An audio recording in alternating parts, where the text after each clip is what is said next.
شرف حاصل کریں گے واجب الاحترام عزت مآب جناب مولانا علی رضا صاحب اپنے مخصوص انداز میں فضائل و مصائب آل محمد بیان فرمائیں گے، اور ان کے بعد واجب الاحترام سید الذاکرین جناب سید علی مزمل شاہ صاحب آف کتووال، انہاں تو بعد واجب الاحترام جناب مولانا غلام شبیر اسدی صاحب، انہاں تو بعد شاعر آل عمران قاری القصائد ذاکر جناب خان چمن خان بلوچ آف جنگ، انہاں تو بعد سید الذاکرین جناب سید علی رضا شاہ صاحب آف سید والا، انہاں تو بعد ذاکر اہل بیت جناب امداد حسین بلوچ آف لالیاں، انہاں تو بعد شاعر آل عمران جناب عرفان حسین مرزا صاحب آف لاہور، انہاں تو بعد ذاکر اہل بیت جناب اظہر حسین تلہاڑا صاحب آف تلہاڑا، اور انہاں تو بعد قاری القصائد ذاکر جناب سہیب مہدی صاحب آف شیخ پورا۔ آج دے پروگرام دی ترتیب ہے تے مومنین اگے گزارش ہے کہ جڑے ڈیرے بیٹھے نے یا گھراں بیٹھے نے وہ جلدی جلدی امام بارگاہ دے وچ تشریف لے آؤ۔ ہن جناب دے سامنے جناب مولانا علی رضا صاحب اپنے مخصوص انداز میں فضائل و مصائب آل محمد بیان کر سن، باواز بلند صلوات۔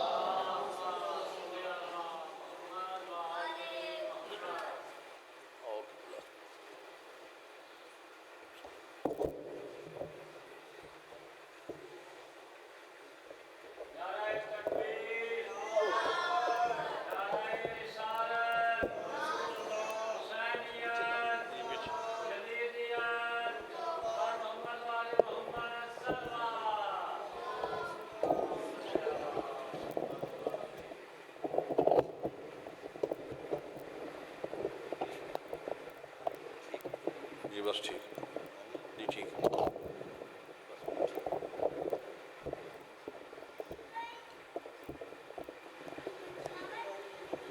باواز بلند صلوات۔ جی ٹھیک۔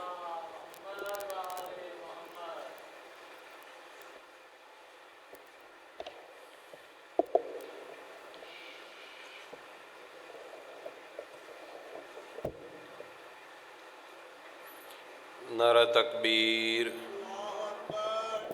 نعرہ تکبیر، نعرہ رسالت، نعرہ رسالت، نعرہ حیدری، نعرہ حیدری، بلند تر صلوات۔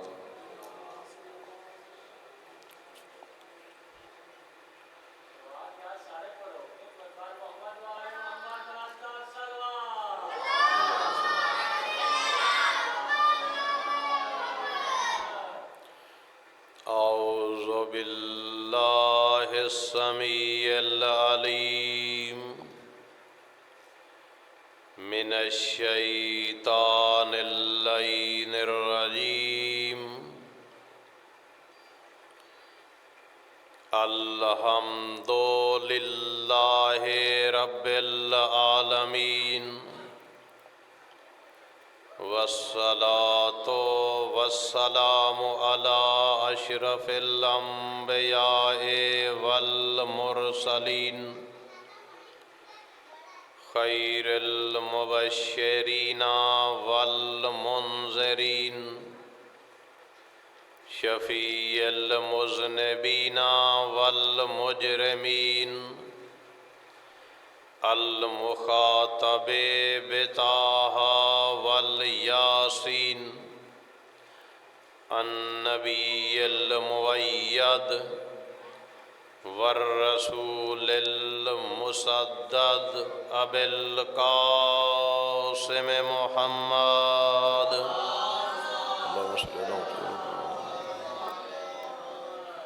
ثم الصلاة والسلام على آلہ الطیبین الطاہرین المعصومین، ولعنت اللہ علی اعدائہم اجمعین، فقد قال اللہ اللہ تبارک و تعالی فی کتابہ المبین وہو اصدق الصادقین وقولہ الحق بسم اللہ الرحمن الرحیم قل لا اسألکم علیہ اجرا الا المودۃ فی القربى وقال المعصوم علیہ السلام السلام علیکا یا وارث آدم صفوت اللہ السلام علیکا یا وارث نوح نبی اللہ السلام علیکا یا وارث ابراہیم خلیل اللہ السلام علیکا یا وارث موسیٰ کلیم اللہ السلام علیکا یا وارث عیسیٰ روح اللہ السلام علیکا یا وارث محمد حبیب اللہ صلوات اللہم صلی اللہ علیہ وسلم۔ مجلس کی قبولیت کے لیے بھی صلوات پڑھیں۔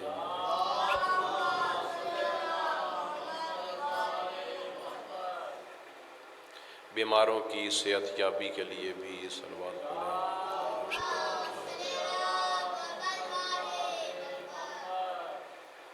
ذکر سید الشہداء مظلوم کربلا دنیا کے جس جس کونے میں ہو رہا ہے، تحفظ عزاداری اور عزاداران مظلوم کربلا کے لیے بھی صلوات پڑھیں۔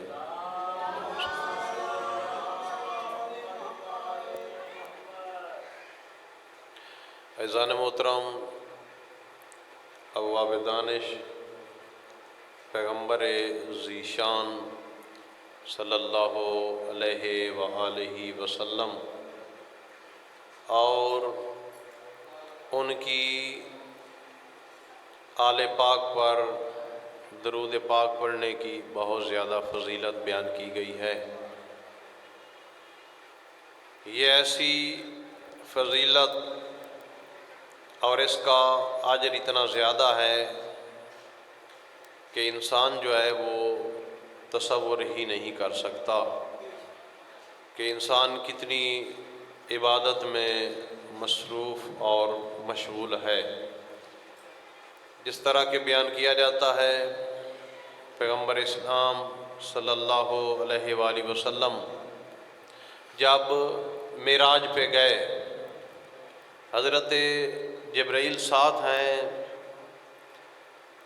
مختلف ملائکہ سے آپ مل رہے ہیں اور حضرت جبرائیل ساتھ یہ بتا رہے ہیں کہ اللہ کے رسول اس فرشتے کے ذمہ یہ کام ہے، اس کے ذمہ یہ ذمہ داری ہے۔ چلتے چلتے کیا دیکھا کہ ایک عجیب الخلقت فرشتہ کہ جس کا 1000 ہاتھ تھا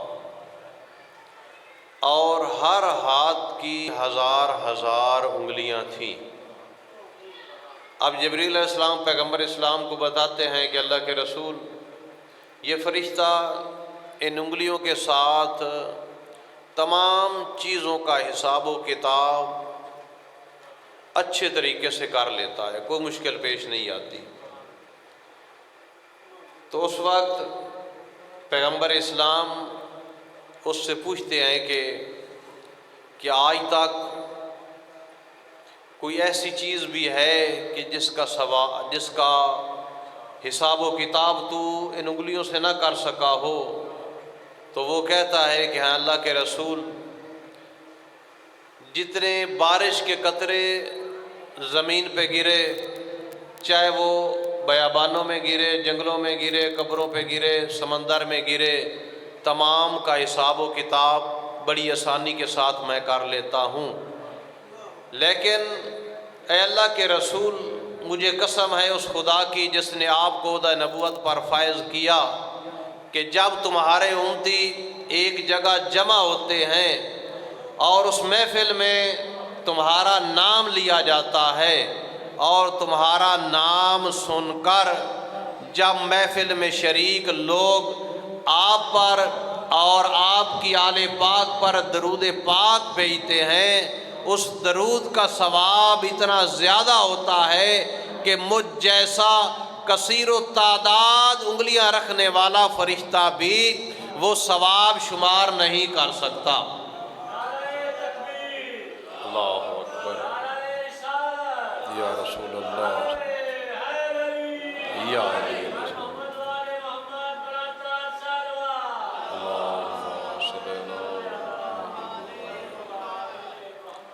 تو درود پاک اس کی بہت زیادہ فضیلت ہے، اتنا اجر اور ثواب ہے۔ عزیزان محترم، آپ مجلس اعضاء میں شریک ہیں۔ یہ مجلس اعضاء، اس کا شرف، اس کا مقام، اس کی منزلت بہت زیادہ ہے۔ ابھی آپ نے سنا کہ میں نے خطبے میں زیارت امام حسین علیہ السلام کے چند جملے جو ہے وہ تلاوت کیے۔ السلام علیکہ یا وارث آدم صفت اللہ، کہ یہاں پر ہمارے چھٹے امام جو ہیں وہ مخاطب ہیں اپنے جد امام حسین کی طرف کہ آپ پر سلام ہو اے آدم کے وارث، آپ پر سلام ہو اے نوح کے وارث، آپ پر سلام ہو اے ابراہیم کے وارث، آپ پر سلام ہو اے موسیٰ عیسیٰ کے وارث، آپ پر سلام ہو اے پیغمبر اسلام کے وارث۔ تو وارث کہا ہے، وراثت میں کیا چیز ملی ہے؟ امام حسین علیہ السلام وارث ہیں، تو وراثت میں انبیاء سے کیا حاصل کیا ہے؟ انبیاء سے آپ نے یہ دین وراثت میں حاصل کیا ہے۔ وراثت میں بہت ساری چیزیں اس دین کے اندر، حضرت آدم علیہ السلام جو شریعت لائے، حضرت ابراہیم، حضرت موسیٰ، حضرت عیسیٰ پیغمبر اسلام جو دین لائے ہیں، جو شریعت لائے ہیں، اس میں بہت ساری چیزیں ہیں، اس میں بہت ساری باس اور تذکرہ ہے۔ میں اس کی طرف نہیں جانا چاہتا کہ امام حسین علیہ السلام وارث ہیں، انبیاء کے وارث ہیں، اور وہ جو دین لائے تھے اس دین کے وارث ہیں، اور پھر وارث بن کے بتلایا ہے، ثابت کیا ہے کہ وارث کیسے ہوتا ہے، کیسے دین کی مدد کی جاتی ہے، کیسے دین کو بچایا جاتا ہے۔ وہ دین جو 1.25 لاکھ انبیاء لائے تھے، وہ شریعت جو 1.25 لاکھ انبیاء لائے تھے، اس شریعت کو بچایا، اس دین کو بچایا، اس دین کے وارث تھے، اور واقعاً وارث بن کے آپ نے بتایا۔ تو امام حسین علیہ السلام وارث دین ہیں، اور دین کے لیے آپ نے جو قربانی دی، اس قربانی کی یاد میں آپ یہاں تشریف فرمائے ہیں۔ آپ کسی عام کام کے لیے یہاں نہیں بیٹھے، بہت عظیم، جیسے مقصد عظیم تھا، یہ بیٹھنا ہی آپ کا اتنا عظیم ہے، اتنا فضیلت رکھتا ہے۔ یہاں پہ آپ دیکھیں کہ یہ ذکر جاری و ساری ہے، ہر سال بڑھتا رہتا ہے، اور جو خلوص نیت سے یہ ذکر اہتمام کرتے ہیں وہ اچھی طرح جانتے ہیں کہ ذکر میں، اس ذکر کو بپا کرنے میں کتنی نورانیت ہے، کتنی روحانیت ہے، کتنا وہ سکون محسوس کرتے ہیں۔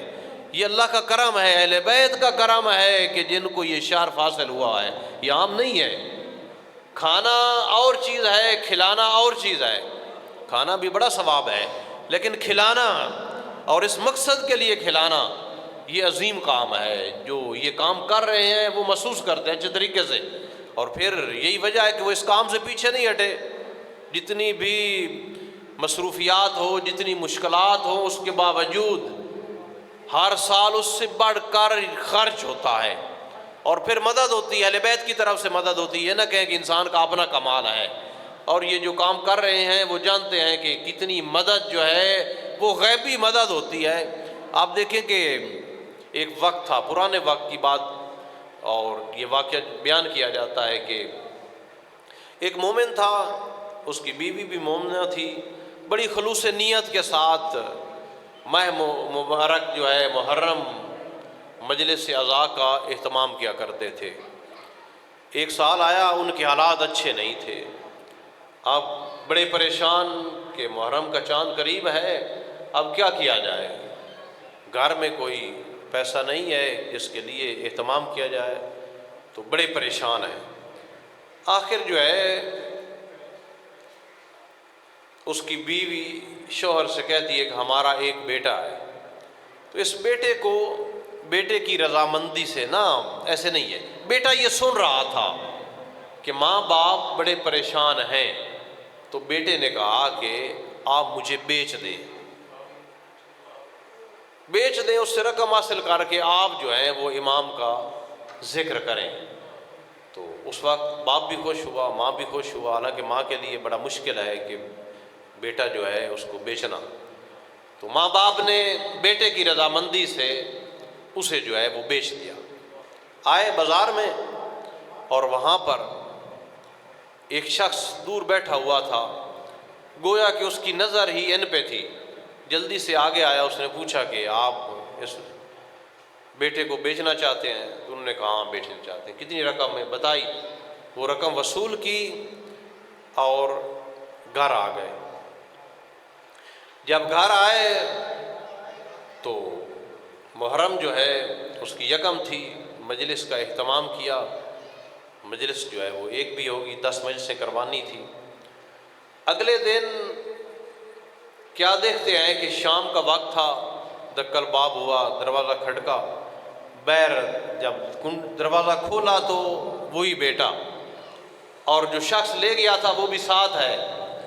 تو بیٹا اندر آتا ہے، باپ جو ہے ناراض ہو کے کہتا ہے کہ ہم نے آپ کی مرضی سے یہ فیصلہ کیا تھا، خود فیصلہ نہیں ہمارا تھا، آپ نے کہا، آپ کی رائے سے، آپ کی خوشی سے آپ کو بیچا، اور تو نے آج جا کر اپنے مالک کو تنگ کیا، وہ لے کر آیا ہے، تو یہ اچھا نہیں کیا۔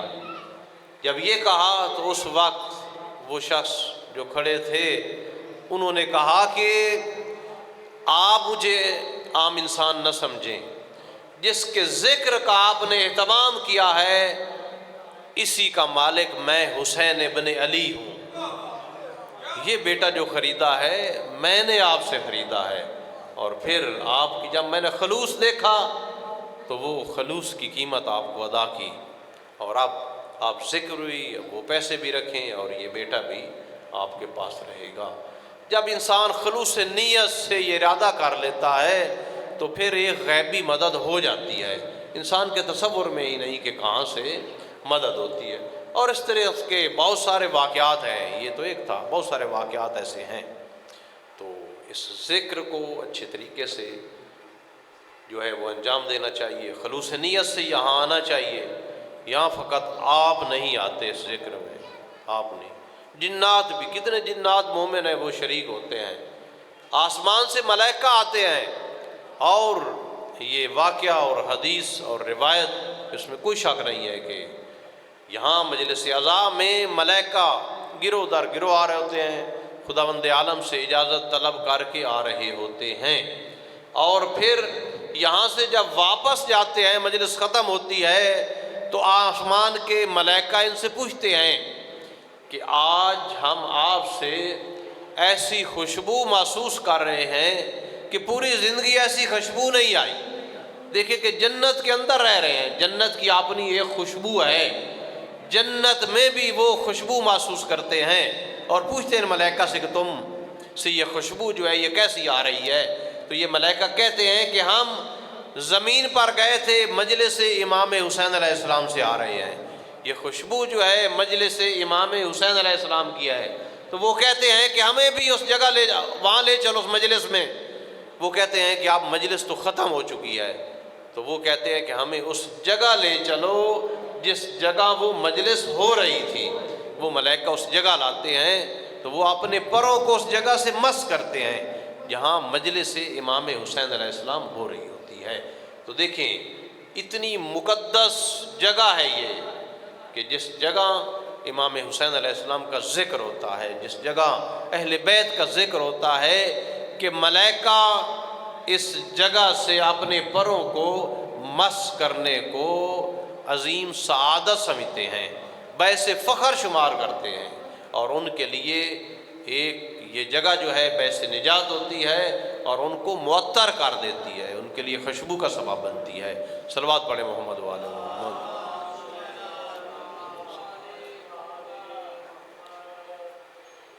تو عزیزان محترم، ابواب دانش پیغمبر اسلام صلی اللہ علیہ وآلہ وسلم نے اپنی پوری زندگی اسی دین اسلام کی ترویج کے لیے صرف کر دی، اور پھر آپ نے طرح طرح کی تکلیفیں برداشت کی، اذیتیں برداشت کیں، اور ایسی تکالیف کہ جس کے متعلق آپ خود فرماتے ہیں کہ مجھے اتنی اذیتیں دی گئیں، اتنی تکلیفیں دی گئیں کہ کسی نبی کو اتنی تکلیفیں نہیں دی گئیں، تمام انبیاء کو جتنی تکلیفیں دی گئی ہیں اتنی مجھے ایک اکیلے کو دی گئی ہیں تنہا کی۔ ہر نبی کی تکلیف جدا جدا تھی، لیکن تمام کی تکالیف کا مجموعہ جو ہے وہ پیغمبر اسلام صلی اللہ علیہ وآلہ وسلم ہیں۔ تو یہ ساری تکلیفیں کس لیے برداشت کی؟ ایک دفعہ طائف کی طرف جب جا رہے تھے تو کفار نے اتنا ظلم کیا، اتنے پتھر مارے، لہو لہان ہو گئے، سر سے ماتھے سے خون نکل رہا ہے، سر سے پوچھ سے، اور آپ سے چلا نہیں گیا، اتنا ظلم ہوا کہ آپ بیٹھ گئے، چلنے کی طاقت ختم ہو گئی۔ اس وقت جبریل علیہ السلام نازل ہوتے ہیں اور کہتے ہیں اللہ کے رسول خدا فرما رہا ہے اگر آپ حکم کریں تو اس پورے طائفہ کو اٹھا کر زمین سمیت اٹھا کر آسمان پہ لے جاؤ اور وہاں پر پھینکو، کوئی ایک بستی والا بھی نہ بچے۔ آپ نے فرمایا نہیں، میں رحمت للعالمین ہوں، لوگوں کے لیے رحمت بنا کر بھیجا گیا ہوں۔ نہیں، یہ جاہل لوگ ہیں، یہ پہچانتے نہیں ہیں۔ اس امت کے لیے آپ نے تمام تکلیفیں برداشت کی، اور پھر یہ دین جب پایہ تکمیل تک پہنچ چکا اور پھر اعلان ہو گیا کہ جس کے متعلق من کنت مولا ہو فہذا علی مولا، اور یہ اعلان کر کے آپ نے اس دین کو مکمل کر دیا، اور خدا نے اس کی تائید میں آیات نازل کی، اور یہ دین جب پیغمبر اسلام کے بعد ایسے لوگوں کے ہاتھ میں آیا کہ اس کا نام و نشان مٹنے لگا، طرح طرح کی بدعات شامل ہونے لگی، اور یہ دین فریاد بلند کر رہا تھا کہ ہے کوئی مجھے بچانے والا، کہ میرا نام و نشان جو ہے وہ مٹا دیا گیا ہے۔ تو اس وقت پیغمبر اسلام کے اس دین کو بچانے کے لیے کوئی ایک بھی نہ نکلا، حالانکہ اس وقت صحابہ کرام موجود تھے، یہ نہیں ہے کہ صحابہ کرام نہیں تھے، صحابہ کرام موجود تھے، صحابوں کی اولاد بھی موجود تھی، قاریان قرآن بھی موجود تھے، حافظ قرآن بھی موجود تھے، سب کچھ دیکھ رہے تھے، لیکن اس کے باوجود اسلام کی یہ فریاد جو ہے اس پر ذرا بھی دھیان نہیں کر رہے تھے۔ لیکن مظلوم کربلا ان کو احساس تھا، کیونکہ وارث انبیاء تھے، اس لیے اسلام کی اس فریاد پر لبیک کہا، اور پھر اسلام کو بچانے کے لیے آپ نکلے اور یہ واضح کر دیا کہ میں پیغمبر اسلام کا جانشین ہوں، اور وہ رسول کہ جس نے طرح طرح کی تکلیفیں اذیتیں بھی جو ہیں وہ برداشت کی، اور صحابہ کرام ان کی زندگی میں تھے، وہ لبیک یا رسول اللہ لبیک کہتے رہے، حتیٰ کہ یہاں تک کہ آپ کی خدمت میں اللہ کے رسول آپ نے اتنی تکلیفیں برداشت کی ہیں، ہم جاہل تھے، ہمیں آپ نے صاحب علم بنایا، ہم بتوں کی پوجا کرتے تھے، ہمیں عبادت کا طریقہ کار آپ نے سکھایا، ہم جو ہے فرق کے قائل تھے، امیر غریب قبائل کے فرق کے قائل، اور اسی طریقے سے ہم جو ہے بہت سارے لوگوں کو اہمیت دیا کرتے تھے. ہمارے ہاں عورتوں کو مقام نہیں تھا، بچیوں کو زندہ درگور کر دیا کرتے تھے، زندہ دفن کر دیا کرتے تھے. اس قدر جہالت عام میں تھی، لاشعوری تھی. تو آپ نے یہ تبدیلی آپ کی وجہ سے آئی ہے. ہم آپ کو کچھ عطا کرنا چاہتے ہیں، دینا چاہتے ہیں، اس کا اجر تو اللہ آپ کو دے گا، لیکن مانگے ہم کیا دے سکتے ہیں. تو اس وقت وحی آئی کہ اے میرے حبیب ان سے کہہ دو قل لا اسألکم علیہ اجرا الا المودۃ فی القربى. پیغمبر اسلام نے فرمایا میں تم سے کچھ بھی نہیں چاہتا، کوئی اجر نہیں چاہتا، مگر یہ کہ میرے اہل بیت سے مودت کرو. اہل بیت کی مودت مانگی. محبت نہیں کہا، محبت نہیں کہا، مودت کہا ہے. محبت اور ہوتی ہے، مودت اور ہوتی ہے. مودت جو ہے وہ محبت سے بڑھ کے ہے. مودت اور ہے، محبت اور ہے. مثال پیش کی جاتی ہے کہ مچھلی کو پانی سے مودت ہوتی ہے، محبت نہیں ہوتی. مچھلی کو پانی سے مودت ہوتی ہے کہ مچھلی کو پانی سے نکال دیں تو پھر بھی پانی کے لیے تڑپے گی، تڑپ تڑپ کے مر جائے گی. مچھلی کو کاٹ دیں، کاٹ کے اس کا سالن بنائیں تو سالن جب بنایا جاتا ہے تو اس وقت بھی وہ پانی زیادہ لیتی ہے. گویا وہ بتا رہی ہوتی ہے کہ پانی سے میرا رشتہ ٹوٹا نہیں. اور پھر صلوات پڑھے محمد والے. ماشاء اللہ، جزاک اللہ. بسم اللہ. تشریف لائے جناب. صلی اللہ علیہ وسلم. اجازت کے بعد ماشاء اللہ. اور پھر جب مچھلی کو انسان کھا لیتا ہے تو اس وقت بھی پیاس زیادہ لگتی ہے. آپ اکثر کھائی ہوگی مچھلی. مچھلی جب انسان کھاتا ہے بار بار پانی پیتا ہے تو گویا مچھلی بتا رہی ہوتی ہے کہ میری ضرورت پانی ہے، پانی سے میرا رشتہ ٹوٹا نہیں. اہل بیت سے محبت کا حکم نہیں ہے، مودت کا حکم ہے. انسان زندہ رہے تو بھی علی علی کرتا رہے، مر جائے قبر میں بھی علی علی کرے، اگر مر کر جنت میں جائے تو بھی علی علی کرے. انسان مودت اہل بیت سے رشتہ نہ ٹوٹے. اسی لیے حضرت میثم تمار سولی پہ لٹکا دیا گیا، الٹا لٹکایا گیا، اس لیے کہ علی علی کرنا چھوڑ دے. لیکن نہیں، یہ علی جب تک زندہ ہے تو کرتا رہے گا علی علی. یہی وجہ ہے کہ انسان قبر میں جائے گا پھر بھی علی علی، جنت میں جائے گا. جنت کے بارے میں ہے کہ جنت میں جب انسان جائے گا جنت کے دروازے پہ لکھا ہوگا لا الہ الا اللہ محمد الرسول اللہ علی ولی اللہ. وہاں بھی جنت کے دروازے پہ بھی علی ولی اللہ لکھا ہوگا. اور جنت کے دروازے پہ ایک گھنٹی لگی ہوگی، اور جب اس گھنٹی کو، بیل کو جو ہے دبایا جائے گا تو جنت سے علی علی کی آواز آئے گی. یہ ہے علی علی. تو اہل بیت سے محبت نہیں مودت کرنے کا حکم ہے. تو ہمیں بھی اہل بیت سے محبت کرنی چاہیے، مودت کرنی چاہیے. اہل بیت کا ذکر جو ہے خلوص نیت کے ساتھ ہو. اور یہ علی علی بہت بڑی عبادت ہے. شرط یہ ہے کہ انسان واجبات کا پابند ہو. یہ اہل بیت نے جو قربانیاں دی ہیں کس لیے؟ فقط یہ نہیں ہے زبان سے آپ نعرے لگا لیں بس نجات ہے. ایک نعرہ لگایا کہا جی بس جنتی ہیں. ایک نعرہ فقط لگانے سے انسان جنتی نہیں ہوتا. وہ جن کا نعرہ لگاتے ہیں انہوں نے کہا ہے کہ نماز بھی واجب ہے. جھوٹ جو ہے اس سے نفرت کرنی ہے. جھوٹ حرام ہے، گناہ ہے.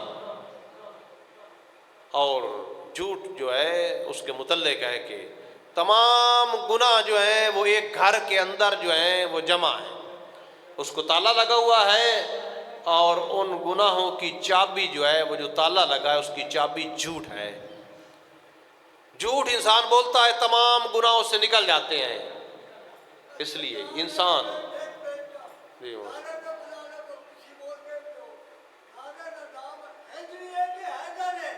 ماشاء اللہ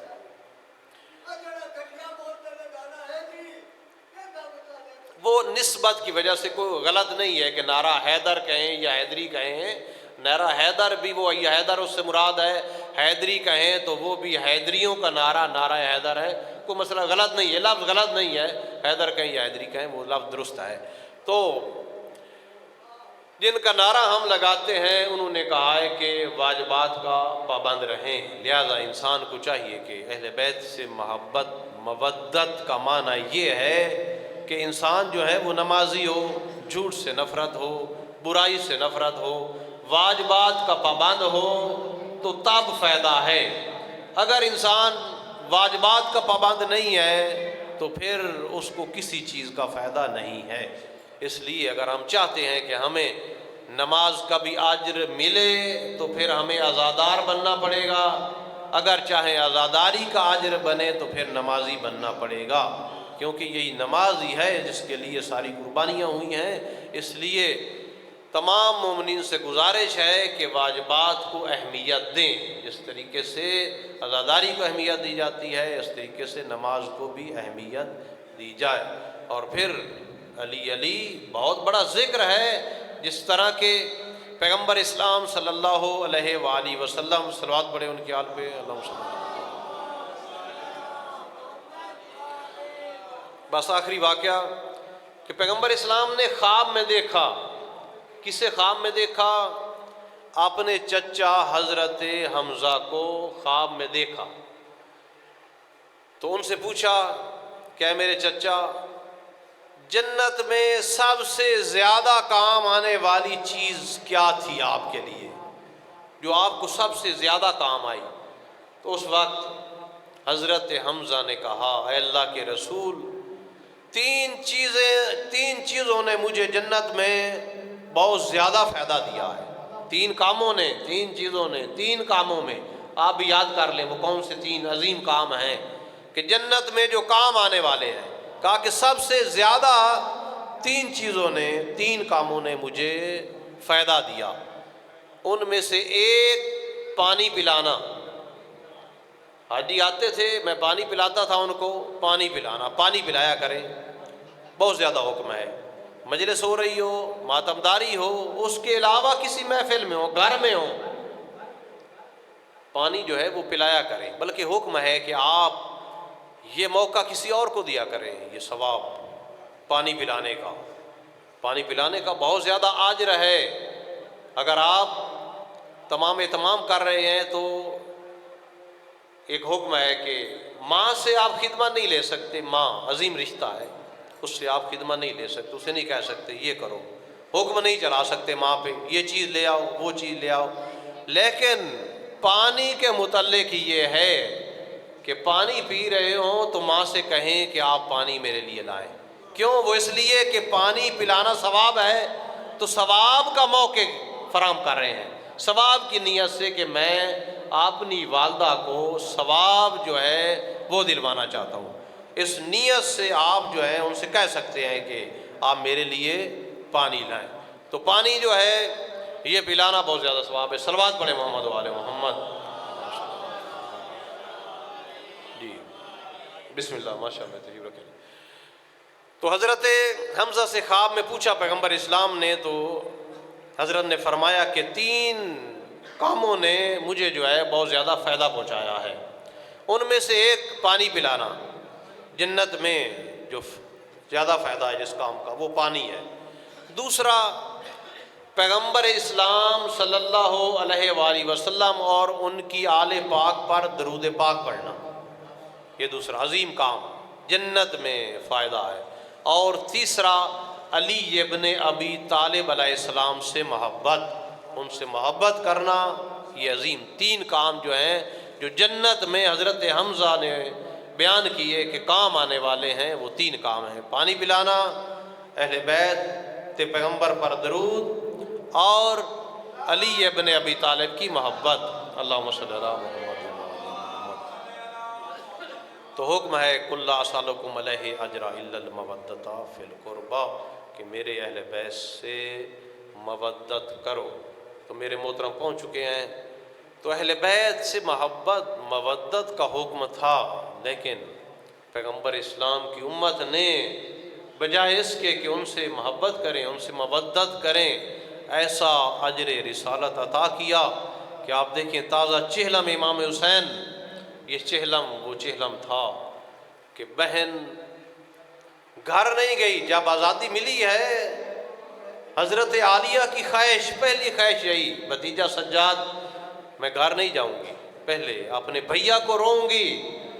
جب ان کی شہادت ہوئی ہمیں رونے نہیں دیا گیا، پہلے ان کا گریہ ہوگا۔ اور کربلا آئے اور 3 دن تک ماتم ہوتا رہا، اور ان کے آنے سے پہلے پیغمبر اسلام کے بوڑھے صحابی حضرت جابر ابن عبداللہ انصاری وہاں پہنچے اور پہلے فرات میں غسل کیا، اور پھر ان کا غلام ساتھ تھا، اور غلام ان کا ہاتھ پکڑ کر قبر کی طرف بڑھ رہے ہیں۔ نبینا صحابی تھا، ایک ایک قدم اٹھا رہے ہیں، عجیب کیفیت جو ہے وہ طاری ہو رہی ہے، قبر قریب آ رہی ہے، اور عجیب کیفیت ہے کہ یا حسین کی آواز بلند ہے۔ ایک مرتبہ آپ کے غلام نے آپ کا ہاتھ پکڑ کر قبر پہ رکھا اور کہا اے جابر یہ ہے قبر حسین۔